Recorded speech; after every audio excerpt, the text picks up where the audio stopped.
Advance your wealth with Homer Smith. I am your host and moderator, Ryan Ruff. And as always, we've got Homer, the star of the show, private wealth advisor over at Convergent Wealth Partners. He'll be joining me in just a moment. We're going to be diving in to another wealth management related conversation. And for those of you that are joining us here live on the show today on the Facebook live stream, welcome. It's great to have you with us live. One of the benefits of doing this show live is that we can carve out some time to answer some questions that you might have pertaining to the topic at hand. So as Homer and I are moving through the topic today, if there's any questions that arise from you guys, feel free to pepper them in. We'd be happy to carve out some time and address some of those concerns. But look, before we bring Homer on, I want to kind of frame up rather what it is that we're diving into today. It's a really pertinent topic that so many people are coming to Homer with questions about, and that is really succession planning. So think about it. If you have built and you've grown a family business over time, well, there's a pretty good chance that you'd like to pass that business off to, maybe your, your child or a grandchild, perhaps, and or maybe even. That's down the road, or maybe are looking to make that move sooner rather than later. But at the end of the day, there's this very important question that you need to be asking yourself, and that is, are you and your business's potential future owner prepared for that transition and truly set up for success when that transition comes? That's the big question on the table here today. And the fact is that Homer and his team, they're seeing far too many entrepreneurs who want to transfer that ownership of their company, maybe to a child or a grandchild. They fail to plan, adequately for this big moment. And as a result, family fighting can occur, which can in turn damage not only the business but also the relationships that are deeply embedded within that company. And then of course, the founder would have spent decades trying to build this business up to it, and to see the business take a hit, boys, it's just an unfortunate circumstance all the way around. So ultimately, guys, in today's episode, we're going to be discussing the importance really of the communication within a family business transition planning process. And we're going to talk about some of the issues that need to be addressed to increase that likelihood of a successful transition overall. So that being said, let's go ahead and bring Homer out and get right into today's discussion. Homer, it is good to see you this morning. How you doing? I'm well, Ryan. Good to see you. Looking forward to this discussion today. Yeah, this is a good one. And Homer, I know this is a conversation you're having a lot with different clients over at Convergent Wealth. And Homer, let's kick things off. Let's start on that high level, like we typically do here on the show. Could you talk to us just about the overall importance, really, of business transition planning in general, and then how it might specifically apply these days to family businesses? Yeah, I'll start, I think, at a high level talking about business transition in general. And some of these statistics we've talked about before that I think will still apply and do apply to a family business as well. But there are some challenging numbers out there. And what we found is that on any given year, for those businesses that are ready for a transition, and particularly those businesses that are ready to sell to an outside party and raise their hand and say, we're ready to go to market, only about 20 to 25% of those businesses are able to complete a transaction. Then of that, when surveyed, only about 12% of them say they were highly satisfied with the outcome of the sale. So if you put those two together, only about 2 to 3% of business owners who say they're ready and want to go to market end up highly satisfied with the result from that transaction. And when you dive into it, there's really two key reasons that we believe are the drivers for that lack of satisfaction. First is a lack of pre-sale planning on the corporate side. So the business just wasn't as attractive. They had operational issues or financial issues. And the other side is a lack of pre-sale planning on the family side or the individual side around tax planning, estate planning, or some of the relationships that come around with the sale of that business. And I think both of them apply within a transition of a family business as well. But what we're going to focus most on today is that more of that personal planning side. What are the key issues within the family that make a business transition for a family business unsuccessful? And what are the things that you should be thinking about to improve the likelihood of a successful succession or transition? Okay, and to piggyback off that for a second, Homer, I mean, I would imagine many people out there assume that succession planning is all about minimizing taxes or addressing other financial concerns within and around the business itself. But while those issues, I'm sure, are extremely important within the sale itself, when it comes to the family planning element that's going on here, I would imagine there are specific issues to address on this front. Talk to me about those. And I don't want to say that the tax planning and estate planning aren't important, because they are Mhm. really critical in maximizing the value of a transition. Again, whether it's an internal transition within the family or whether it's an external sale. But with a family business, the most important consideration when it comes to business succession planning often becomes around the relationships and the family harmony and the conflicts that might arise if that planning isn't done. And as you mentioned, and as we've seen many times, this lack of planning results in usually a couple of things. First, it can result in the business itself basically unwinding because of the conflict that arises. And if you think about that, if that were to happen, all of the family relationships that ultimately get impacted by that. So really thinking about business succession planning from the family side really is around two things. It's really to make sure that the transfer of the family enterprise, that next generation, is cohesive and effective. And then two, it's to reduce the likelihood of those conflicts that could impact the financials of the business, and then obviously impact the relationships within the family as well. Sure, sure. So, Homer, obviously, this is a very, very important consideration for any family that is going through that process of planning to transfer ownership to a future generation. But even for the families that do understand the risk that's involved, and maybe they do have a good governance or a plan in place to make sure that transition goes smoothly, where do you see these plans maybe going off the rails and going wrong a little bit, despite those thinking that they've got a plan in place?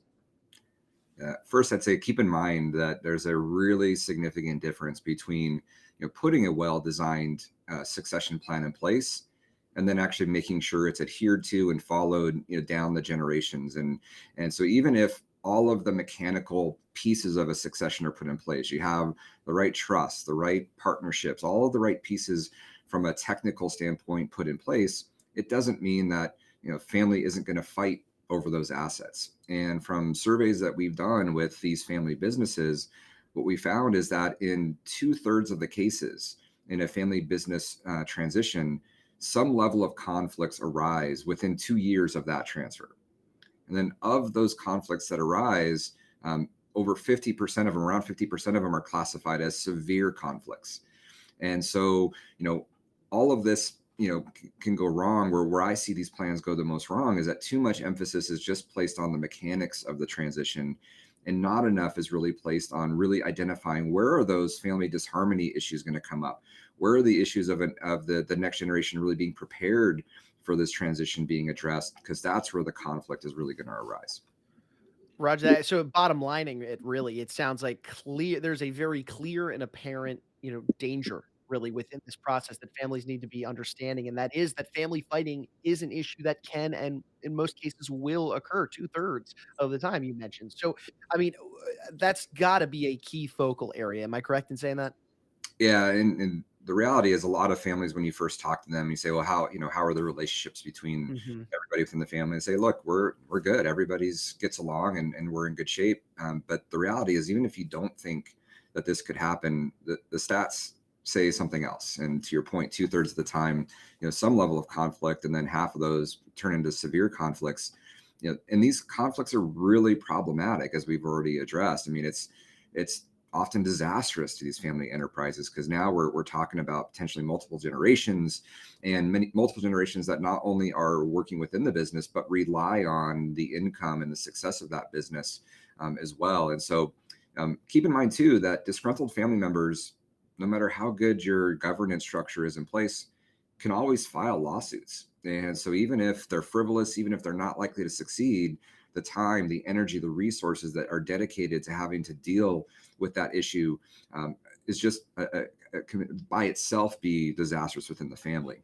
And so, conflicts aren't always going to be avoidable, but the idea of doing a business succession plan and business transition plan is to try to identify where are those conflicts most likely to occur, to at least give you the best chance of mitigating some of that. And oftentimes we'll identify, look, we actually might need to bring in outside experts that specifically specialize in dealing with mediating family conflict. And so, even if we can identify that can happen, there's ways to help support that. So really, at the end of the day, while we can't guarantee conflicts won't arise, what we can do is at least give the family the best chance to identify where that might come from and put plans in place to try to mitigate that as much as possible.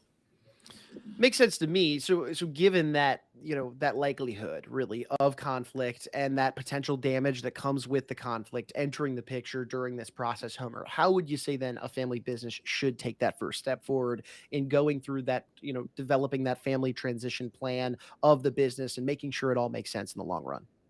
I think there's an approach that a family business should take around succession planning is first understanding and identifying, what's the preferred future of the business itself, and asking the family a number of questions. And the first one is, does this make sense to continue as a family business?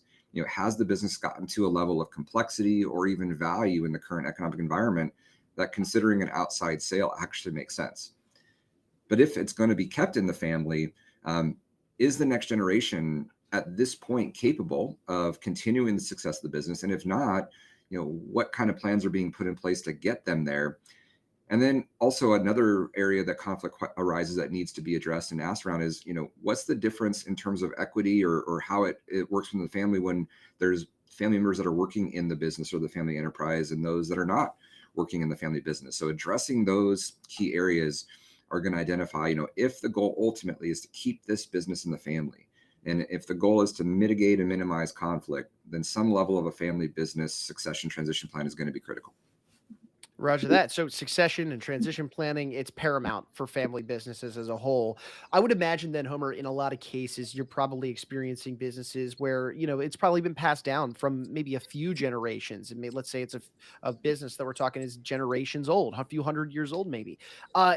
And there's probably a very strong interest, right, to keep that same business within the family and keep passing that down. Would you say that this is a common theme among what you're experiencing with your clients?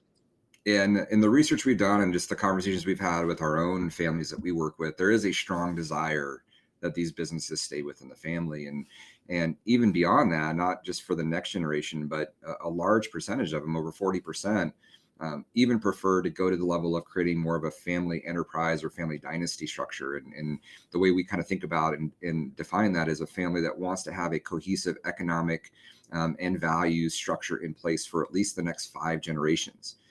And I think what's even more interesting about the research we've done on that is that the desire for that kind of family cohesion and really moving from a family business to a family enterprise and this idea of a dynasty, it's actually more interest is on the younger generations than on the older generations.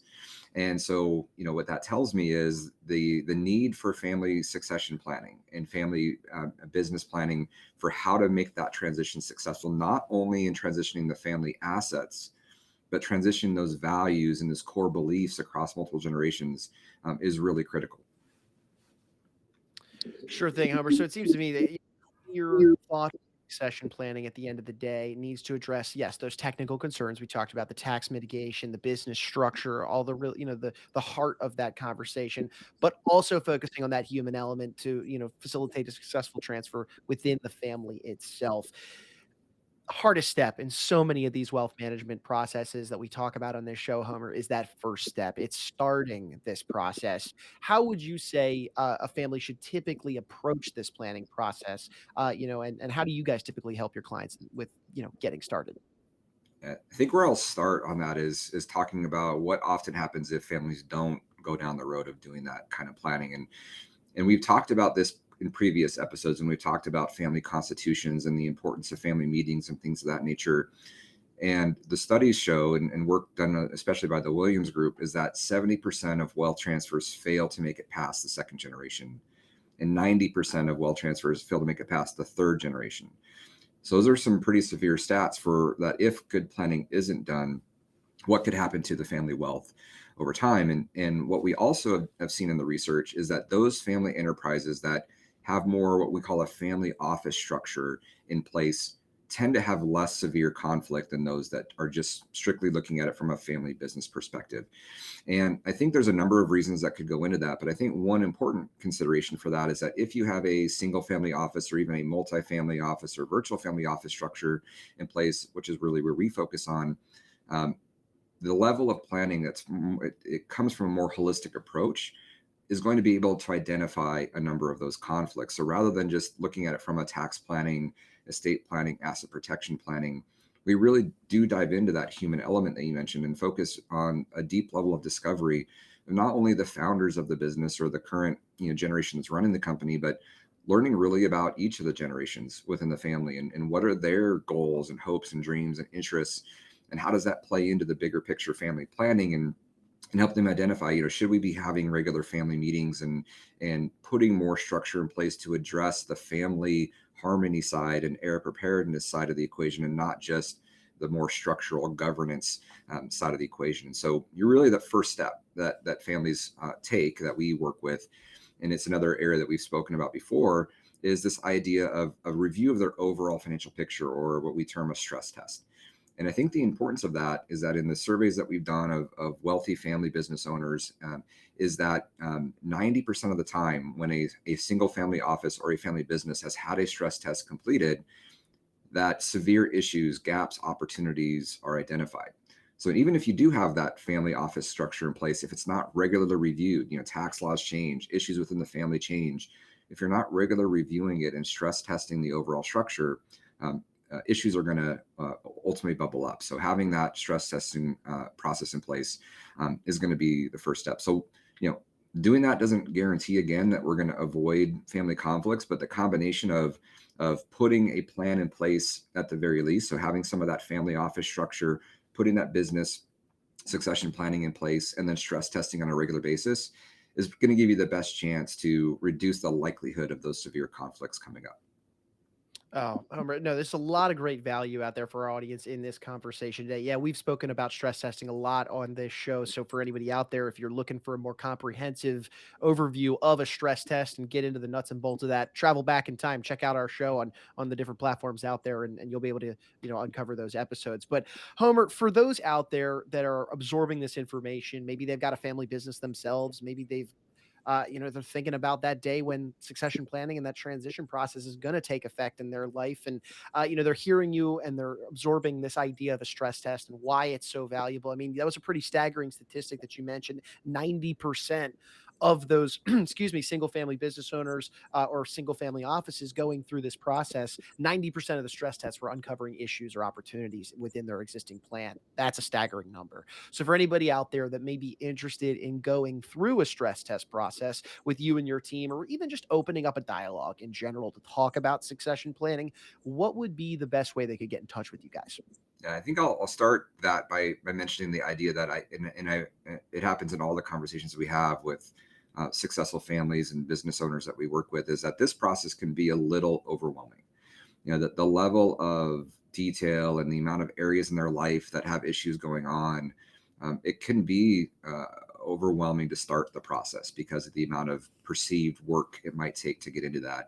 And so what I'll say is, really, it doesn't have to be that way.